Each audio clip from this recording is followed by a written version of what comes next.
Olá, doutor! Olá, doutora! Sejam muito bem-vindos ao nosso quadro Operando com Segurança.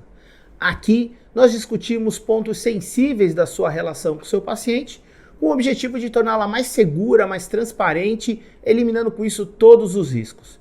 Eu sou Humberto Cordella, criador do método Cirurgião Blindado, e o nosso bate-papo de hoje vai ser sobre um mito que ouvi diversas vezes. A medicina é regida pelo Código de Defesa do Consumidor?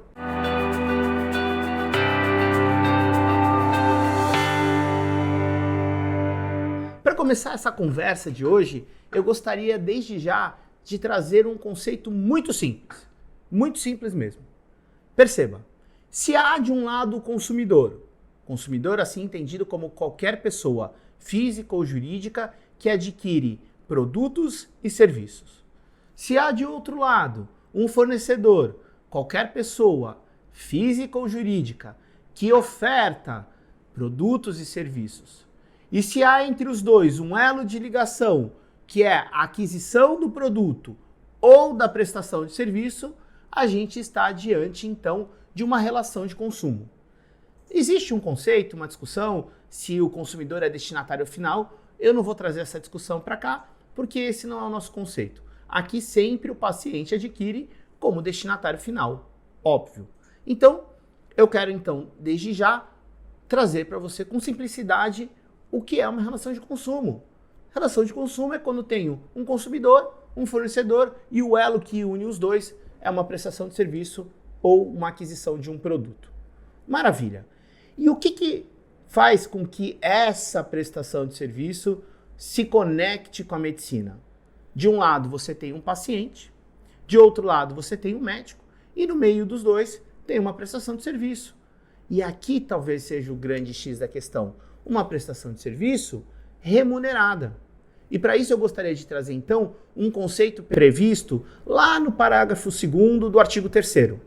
Abre aspas. Ele diz o seguinte: serviço é qualquer atividade fornecida no mercado de consumo mediante remuneração. Trazendo aqui um ponto relativamente sensível, eu tendo a observar no dia a dia que muitos médicos mesmo, fazem cirurgias com muito mais velocidade ou talvez com muito mais volume do que muitas vezes uma costureira costura uma camisa, ou como a Coca-Cola produz a Coca-Cola.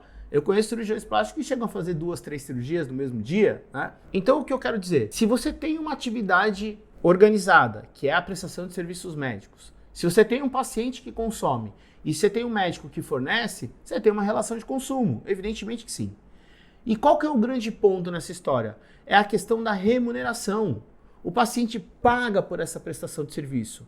E o fato dele pagar por essa prestação de serviço torna ainda mais subsumida a relação médico-paciente dentro do microsistema normativo de Código de Defesa do Consumidor. E qual que é o ponto aqui nessa história? O que eu quero que você entenda e perceba?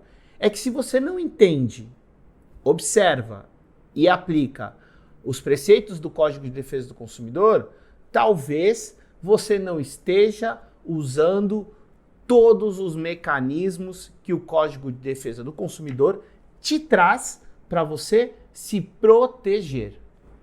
Esse é o grande X da questão. E talvez aqui o grande ponto seja exatamente a questão da remuneração. O que eu percebo, e olha, eu já ouvi cada coisa das mais absurdas. Uma certa vez eu ouvi que a relação médico-paciente é sui generis. Ou seja, ela é uma coisa que nem se classifica, né? Que não existe nenhum gênero para classificar. E não é verdade, não é verdade. O Código de Defesa do Consumidor se aplica assim, os tribunais já reconheceram isso, e a parte boa de você entender que sim é uma relação de consumo é que você pode usar toda a força que o Código de Defesa do Consumidor te traz. E talvez o mito esteja conectado com o seguinte ponto. O que os médicos, alguns, né, que defendem essa ideia, talvez pensem é que achando a prestação de serviço de médico, de cirurgião plástico, dentro do Código de Defesa do Consumidor, estaria ele, então, dentro de um conceito chamado mercantilização. Não é isso. A gente sabe que tem cirurgião plástico aí que faz 2, 3 cirurgias no dia E tá tudo bem. Não existe nenhuma proibição nesse sentido. O que existe é a mercantilização.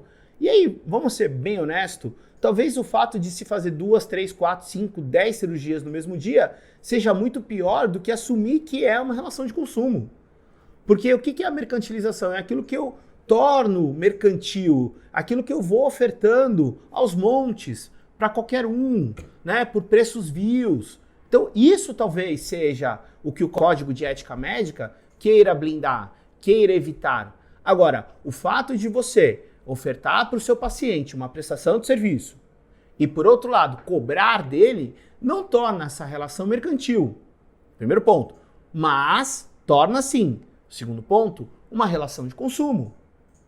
E aqui, eu fui até buscar um conceito bem antigo. A gente vê, por exemplo, Hipócrates, que foi o pai da medicina, há relatos de que ele cobrava pelos seus atendimentos e até mesmo por ensinar outras pessoas, como por exemplo Platão, que foi aluno de Hipócrates dentro do conceito medicina, né? Então, o que eu quero te dizer é, existe sim uma remuneração e não é o fato dela ser paga pelo paciente que torna ela mercantil. Mas por outro lado, é ela que torna uma relação de consumo. Ainda falando um pouquinho lá da Grécia Antiga, eu observei também que muitas vezes a remuneração ela não era feita exclusivamente por vil metal, ou seja, por dinheiro. Muitas vezes só a questão da autoridade que aquela pessoa adquiria ali naquela comunidade, ela acabava, na verdade, tendo um conceito econômico. Então, está conceituado, é uma relação de consumo. E eu queria te dizer outro ponto importante, é que os tribunais já reconhecem como uma relação de consumo. Então, a partir do momento que você não utiliza isso a seu favor, você fica inteiramente vulnerável.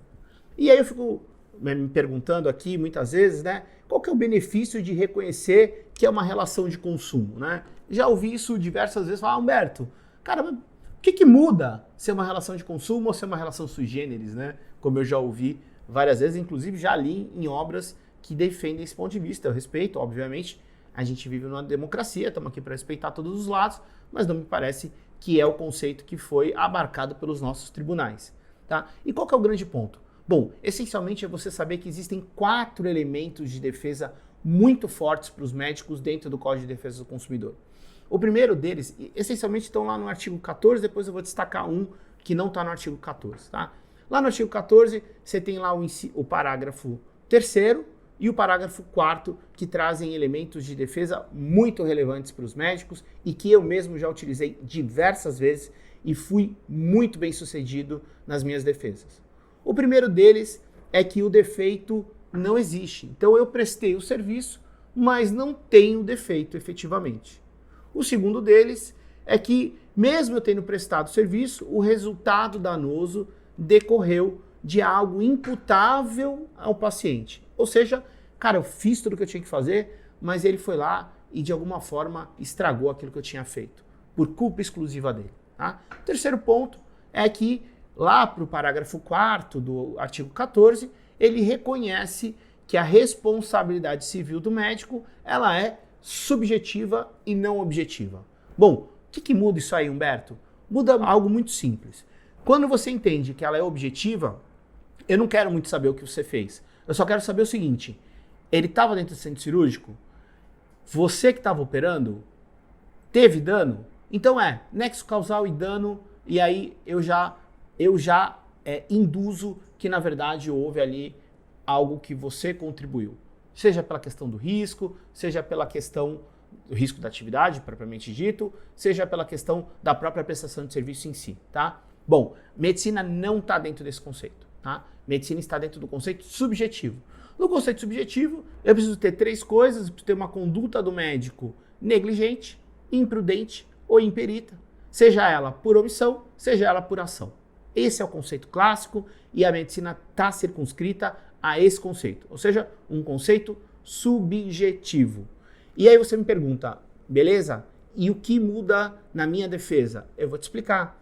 Para que você seja responsabilizado por aquela prestação de serviço, ou seja, pelo defeito que estão dizendo que houve naquela prestação de serviço, a parte contrária vai precisar demonstrar que você foi imperito, negligente ou imprudente. Se ele não demonstrar um desses 3 elementos, ele não consegue te responsabilizar por isso. Eu sei que tem uma discussão grande aqui, eu vou gravar um outro vídeo sobre inversão do ônus da prova, é uma coisa muito complexa, eu não vou abordar nesse vídeo, mas depois vou gravar um outro falando exclusivamente sobre a questão da inversão do ônus da prova e a responsabilidade sendo subjetiva. Há uma confusão muito grande quanto a esse ponto e aqui eu não vou aprofundar. Eu fico aqui já comprometido com você de te gravar um outro vídeo. O outro ponto que eu falei aqui com vocês, que é importante também destacar, que não vem previsto no artigo 14, parágrafo 3º e 4º, como eu já havia destacado anteriormente, é o artigo 6º. O artigo 6º, ele traz lá quais são os direitos básicos do consumidor e em um dos seus incisos ele traz a questão da informação clara, adequada sobre a prestação de serviço que você vai ofertar. E por que isso é relevante? Por que isso é importante? Porque é exatamente este mantra que eu uso com todos os meus clientes nos documentos que eu entrego para eles. Tem que haver informação clara e adequada. Isso aqui salva o cirurgião plástico de muitas condenações. Por quê? Porque tem um alerta dos riscos que o seu paciente eventualmente vai correr diante daquela prestação de serviço e ele, sabendo dos riscos, fica muito mais fácil de você demonstrar que ele consentiu sabendo de todos aqueles riscos. Eu quero compartilhar com você uma história que eu vivenciei na minha carreira, uma das mais duras, e eu quero fazer essa conexão para te mostrar o quanto a informação clara e adequada é importante e quanto isso vai te salvar. Eu assumi um processo que já estava em andamento e esse processo versava sobre o seguinte caso. Uma paciente que teve um problema de câncer de mama, teve que retirar a mama e procurou um cirurgião plástico para fazer a reconstrução da mama. Esse era o caso. O que se discutia lá? Se todos os danos que aconteceram na vida dela teriam relação direta com a prestação de serviço do cirurgião plástico. Vou te explicar. O que aconteceu? Quando ela retirou a mama, ele colocou um molde para preparar a pele para depois colocar a prótese. Essa paciente estava extremamente angustiada. A gente sabe o quanto para a mulher é importante a questão da mama, aquilo mexe com a questão da vaidade, tem todo um aspecto psicológico por trás disso. O médico, então, alertou para a paciente que ela estava com a pele muito sensível por conta das quimioterapias, por conta da rádio, e aí ele sugeriu colocar um molde para preparar essa pele e depois de um certo tempo, aí sim inserir a prótese e com isso, na verdade, ter a cirurgia bem sucedida, ou seja, reconstruir a mama. O que ocorreu no meio desse caminho? A paciente estava muito chateada, muito triste por conta do que tinha ocorrido, com a sua vaidade totalmente arranhada, e ela simplesmente pediu para o médico, olha, eu sei que eu devo ficar com isso durante 6 meses para preparar a minha pele, mas de verdade eu não estou mais suportando me olhar no espelho nesse formato. Então eu gostaria muito que você antecipasse a cirurgia e já inserisse a prótese. O médico, então, olhando para aquela situação, totalmente penalizado por tudo aquilo que tinha ocorrido, resolveu antecipar a retirada do molde e a inserção da prótese. O que ocorreu? Como a pele não estava preparada para isso ainda, acabou tendo uma necrose. Essa necrose gerou uma série de consequências e acabou tendo que tirar a prótese. Essa relação ficou muito desgastada por conta disso. A paciente não entendeu, ela realmente ficou muito chateada com isso e ela resolveu entrar com uma ação contra esse médico. Qual que é o ponto aqui? E o que eu quero frisar com você? Se esse médico tivesse colocado dentro do contrato dele que haveria esse risco, que isso poderia acontecer, que isso poderia gerar um resultado adverso, como de fato aconteceu, e que embora a literatura médica indicasse para retirar com 6 meses, para haver uma cura da pele suficiente para permitir isso, se ele tivesse colocado tudo isso dentro do contrato e isso de fato tivesse acontecido, ele estaria resguardado. E aqui o ponto que eu quero trazer para você é o seguinte, e é uma questão bastante importante. Até que ponto você de verdade deve sucumbir aos desejos da paciente e não executar o que diz a técnica? E por que eu estou te falando isso? Porque quando acabou esse caso, o médico olhou para mim e disse o seguinte: olha, se eu soubesse disso, eu teria colocado no contrato. A minha intenção era tirar o sofrimento dessa mulher. Era propiciar a ela uma vida muito melhor. Era reconstruir a autoestima dela. Esse era o meu grande objetivo. E aí, o que custou para ele? Eu fiz toda a defesa. Em primeira instância, nós perdemos. O juiz de primeira instância entendeu que, de fato, o médico foi imprudente ao tirar antes o molde, né? E acabar não propiciando uma recuperação da pele. E aí nós fomos para o tribunal. No Tribunal de Justiça, eu fiz uma das sustentações orais. Sustentação oral é quando você faz a defesa do médico para aqueles 3 desembargadores, das mais eloquentes e mais importantes da minha vida. Eu de verdade estava defendendo aquele médico que estava nada mais, nada menos do que trazendo de volta a autoestima dessa mulher. E na minha defesa eu dizia o seguinte: ele aplicou a técnica mais adequada, só que a consequência que ocorreu foi em razão da quimioterapia. O juiz de primeira instância havia condenado em R$200 mil. E de uma forma muito ousada, o que eu disse naquele tribunal foi o seguinte: não foi o cirurgião plástico que removeu a mama dela. O que removeu a mama dela foi o câncer. Esse cirurgião plástico, na verdade, estava tentando reconstruir a mama. E como condenação por todos os danos morais, que não foi a perda da mama, mas só a troca da prótese e o desbridamento de toda a pele, o juiz de primeira instância havia condenado em R$200 mil. E naquela eloquência, colocando todo aquele aspecto de que o médico havia feito o que precisava ser feito, eu tive o segundo voto, que foi um voto dissidente, já que o relator votou a favor, o relator deu a mim ganho de causa, em que ele entendia que o médico tinha feito o que precisava ser feito, e a indenização foi zerada, ou seja, julgou a ação totalmente improcedente.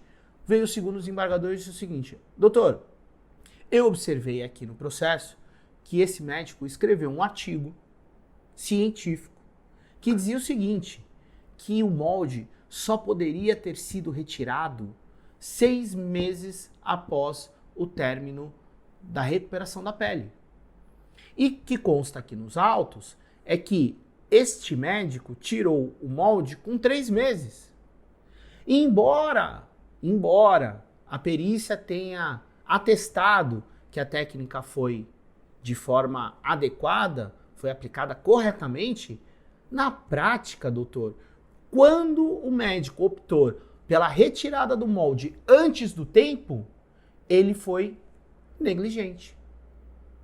E o médico perdeu este processo simplesmente porque ele não colocou isso no contrato dele.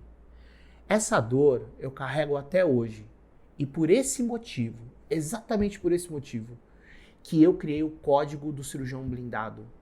Porque eu comecei a observar que os médicos perdiam as ações judiciais por detalhe. E não faz sentido, diante de todo o bem que vocês trazem para a humanidade, vocês serem condenados por um detalhe. Porque este médico só tirou o molde e inseriu a prótese antes do tempo porque ele queria trazer o bem. É a arte da cura. Foi esse o juramento que esse médico fez. E isso foi ignorado pelos tribunais. Simplesmente porque ele antecipou, diante da angústia dessa paciente, a retirada do molde. Então eu fico me perguntando, será que se esse médico tivesse dito lá no contrato dele, olha, a seu pedido, mesmo diante do risco A, B, C e D, vou inserir a prótese, vou tirar o molde, vou inserir a prótese, e pode ser que aconteça um resultado adverso. Na concepção do judiciário, isso teria feito esse médico ser salvo. Ainda assim, conseguia a redução, o segundo desembargador votou mantendo a sentença, mas diante de toda a minha argumentação, entendeu que era o caso de reduzir de 200 mil para 100 mil, eu consegui ainda reduzir a metade, mas mesmo assim me pareceu muito absurdo e muito fora de contexto uma cirurgia plástica reparadora gerar uma indenização tão absurda quanto essa. Então, por este motivo que eu criei uma causa. A causa é, eu não vou admitir mais que cirurgiões plásticos percam suas ações judiciais por detalhes. E tudo que eu puder fazer em termos de criar documentos, trazer informação, facilitar a vida do cirurgião plástico, eu vou fazer. Porque essa dor eu carrego dentro de mim. E muitos colegas meus não teriam a coragem que eu estou tendo de vir aqui dizer que eu perdi uma ação judicial. Eu perdi. Eu perdi porque este médico não fez o que precisava ser feito antes. Eu cheguei nesse processo depois. E a minha promessa é que nunca mais aconteça isso. Porque o que eu quero te entregar é algo que você deve fazer antes. Porque não adianta depois eu ir lá para o tribunal tentar te defender. Eu tenho resultados magníficos. Certo dia eu consegui uma vitória de uma médica, dermatologista, que sequer tinha termo de consentimento informado. Eu consegui fazer com que o lado contrário, o paciente, pedisse desculpas publicamente para essa médica. Mas não é todo dia que eu consigo fazer isso. Mesmo sendo eloquente, mesmo dando o meu melhor naquela sustentação oral, eu não consegui convencer os desembargadores que aquele médico visava entregar àquela paciente algo que ela tinha perdido, autoestima. Autoestima. Eu não consegui. Então eu preciso te contar que você tem que entender que isso é uma relação de consumo e que o seu contrato tem que trazer informação clara e adequada sim. Que o seu contrato tem que ter qual é a efetiva entrega que você vai ter. Porque se amanhã ou depois seu paciente te processar, você vai dizer o seguinte: eu prometi para ele isso aqui, excelência. E eu entreguei isso aqui. Agora, o que ele queria, não prometi. Não me comprometi com isso. Ou seja, o defeito inexiste. Ou mais, eu consigo colocar uma cláusula lá dizendo o seguinte: olha, meu paciente, eu não quero que você, por exemplo, vá na academia nos próximos 30 dias. E aí vamos imaginar que a paciente vá e tenha um problema, por exemplo, de abertura de pontos. Ora, não decorreu da atividade médica e sim do que a paciente fez, que é ignorar o preceito médico de não ir na academia. Só que se isso não tiver escrito, se isso não tiver no contrato, se isso não tiver claro para o seu paciente, eu não consigo chegar lá no tribunal e te defender. E quando eu falo eu estou querendo dizer todos os advogados. Nenhum advogado vai conseguir. Porque você não vai ter a prova cabal, concludente, de que você orientou seu paciente nisso. E esse é meu compromisso com você. Essa é a minha causa com você. É te dizer tudo o que você precisa fazer para você nunca mais ter que passar por esse tipo de coisa. Outro ponto super importante que eu gosto de trazer bastante para essas conversas é: o que vale mais? Atender a angústia da paciente ou seguir a técnica? Eu sei que você foi criado e formatado para minimizar a dor. A medicina é a arte da cura e que você quer sempre entregar o melhor para a paciente. Por outro lado, eu preciso te contar que você tem que seguir a técnica, porque seguir a técnica é uma forma de eu conseguir te defender lá na frente. Dizendo o seguinte: olha, a técnica dizia isso, existe um time para isso. Então, me parece que hoje seguir a técnica é mais importante do que atender as angústias da paciente. Agora, você pode atender a angústia da paciente sem seguir a técnica? Pode. De que forma?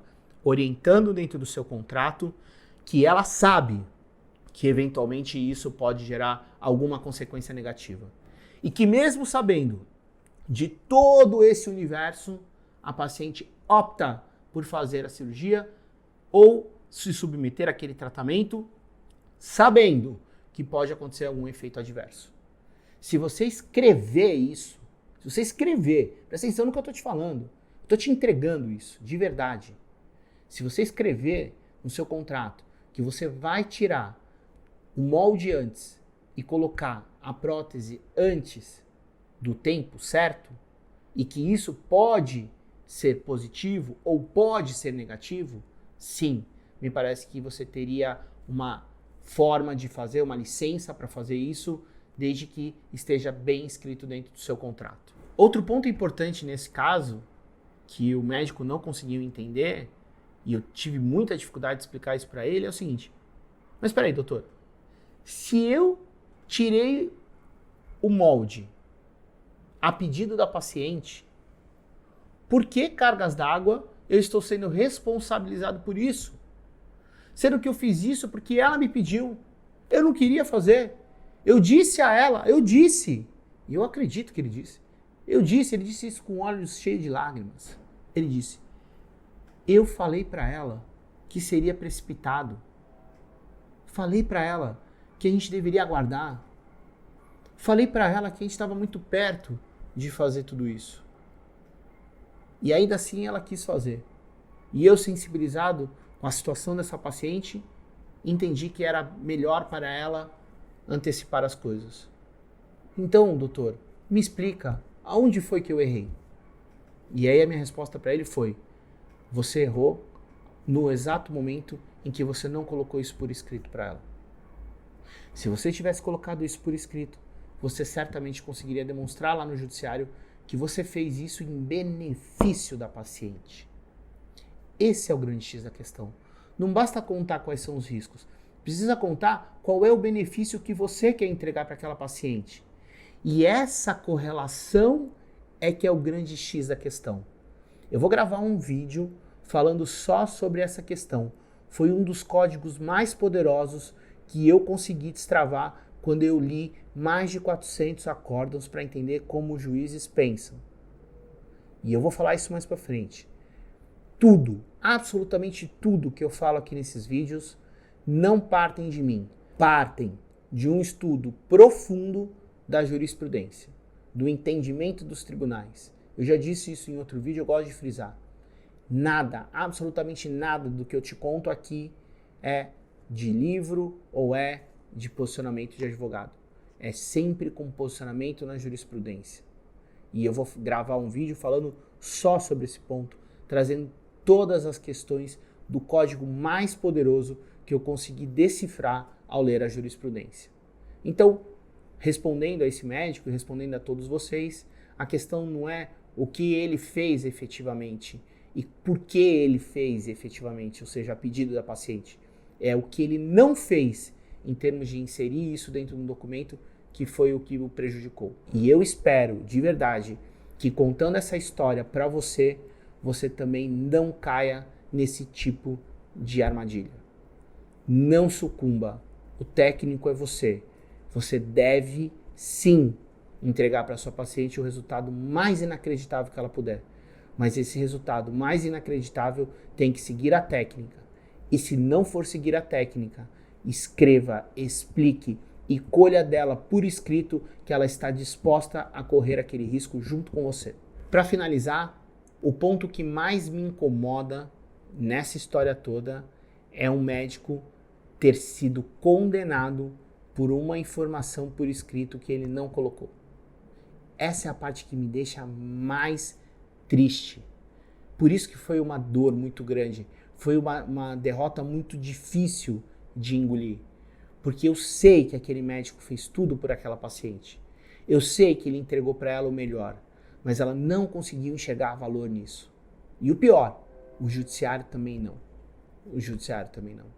Isso custou para esse médico um apartamento que ele tinha de investimento. Ele teve que se desfazer do apartamento para pagar essa condenação. Então eu fico me perguntando, até quando você vai ficar se desfazendo do seu patrimônio para ficar custeando esse tipo de situação? É por isso, exatamente por isso, que eu te trago todo o aspecto preventivo através desses vídeos informativos. Aqui eu não estou te vendendo nada, estou te dando o que eu tenho de mais profundo e mais precioso de graça. Mas o nome disso é de verdade valor. Eu quero te entregar valor. Eu quero que você perceba e entenda que se você fizer determinadas coisas, você não vai passar por o que esse médico passou.